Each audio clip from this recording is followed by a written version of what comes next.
Hello movie lovers. SU Arun Kumar డైరెక్షన్లో Chiyaan Vikram, Dushara విజయన్లు hero హీరోయిన్స్గా, SJ సూర్య, సూరజ్ వెంజారముడు కీలక పాత్రలో నటించిన యాక్షన్ థ్రిల్లర్ మూవీ వీర ధీర శూర. ఈ మూవీ ఎలా ఉందో ఈ రివ్యూలో చూద్దాం. రివ్యూ స్టార్ట్ చేసే ముందు మీకు చిన్న మాట. ఈ మూవీ నాకు నచ్చిందని మీకు నచ్చాలన్న రూలేం లేదు.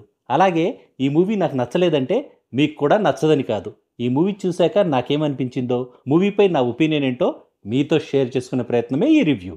కిరాణా కొట్టు నడుపుకునే కాళీ అనే వ్యక్తి ఒక డేంజరస్ క్రైమ్ నెట్వర్క్లో చిక్కుకొని ఆ తర్వాత ఒక మిస్టీరియస్ మిషన్తో ఆ ప్రాబ్లం నుంచి ఎలా బయటపడ్డాడనేదే ఈ మూవీ బేసిక్ స్టోరీ. మూవీ మొత్తం ఒక నైట్లోనే జరుగుతుంది. ఓవరాల్గా ఫస్ట్ హాఫ్ బాగుంది, సెకండ్ హాఫ్ ప్రెడిక్టబుల్గా ఉన్నా కూడా విజువల్గా బాగుంది. సూపర్ స్టోరీ, ఎంగేజింగ్ స్క్రీన్ ప్లేతో డైరెక్టర్ ఎస్యు అరుణ్ కుమార్ ఆడియన్స్ని ఇంప్రెస్ చేయడంలో ఆల్మోస్ట్ సక్సెస్ అయ్యాడని చెప్పాలి. తేని ఈశ్వర్ తన రియలిస్టిక్ సినిమాటోగ్రఫీతో మూవీ విజువల్గా ఎక్సలెంట్గా ఉందనిపించేలా చేశాడు. జీవి ప్రకాష్ కుమార్ బీజిఎం కూడా బాగుంది.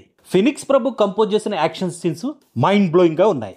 ఖాళీగా విక్రమ్ ఎప్పట్లాగే తన వండర్ఫుల్ యాక్టింగ్తో ఎక్సలెంట్ పెర్ఫార్మెన్స్ని డెలివర్ చేశాడు. ఎస్పీ అరుణగిరిగా ఎస్జే సూర్య యాక్టింగ్ కూడా యూనిక్గా బాగుంది.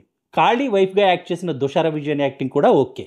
కన్నన్గా యాక్ట్ చేసిన సూరజ్ వెంజారముడికి ఇదే తమిళ్లో మొదటి మూవీ అయినా తన యాక్టింగ్ ఎక్స్పీరియన్స్తో తన రోల్కి 100% న్యాయం చేశాడు. ఫైనల్గా చెప్పాలంటే ఈ మూవీ విక్రమ్ ఫ్యాన్స్కి మస్ట్ వాచ్. యాక్షన్ థ్రిల్లర్స్ నచ్చే ఆడియన్స్కి కూడా ఈ మూవీ నచ్చే ఛాన్స్ ఉంది. జనరల్ ఆడియన్స్కి మాత్రం యావరేజ్ మూవీ అనిపిస్తుంది. That's all in this review friends. మళ్ళీ నెక్స్ట్ రివ్యూలో కలుసుకుందాం.